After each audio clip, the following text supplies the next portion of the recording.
Pahalgam attack से ठीक 2 महीने पहले एक यूएस फर्म को पहलगांव रीजन की सैटेलाइट इमेजेस के बहुत सारे ऑर्डर्स आने लगे। द प्रिंट की ये रिपोर्ट आपको चौंका देगी। Let me explain.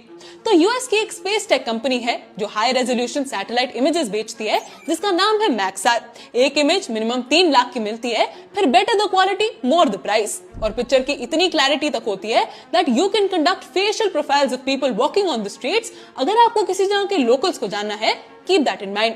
फरवरी 2025 एकदम से मैक्सार के पास इंडिया के पहलगांव रीजन की सैटेलाइट इमेजेस के लिए 12 ऑर्डर्स आए 2 months before the Pahalgam attack on April 22. Then March में nothing. April 12, 10 days before the attack, एक और ऑर्डर आया। April 24, April 29 2 और ऑर्डर्स आए, which is probably when the terrorists were trying to escape. अगर आप इससे 1 साल पहले का देखो तो इस रीजन के लिए average orders per month were only 1.5. तो एकदम से किसको इतना इंटरेस्ट आया इस रीजन में? डेट्स कैसे इतनी अलाइन थी? मान लेते हैं कि एक कोइंसिडेंस है, पर रिसर्च में एक नया पैटर्न सामने आया। ये सब ऑर्डर्स तब क्रिएट होना शुरू हुए जब मैक्सार ने एक नए पार्टनर को ऑनबोर्ड किया जिसका नाम है BSI।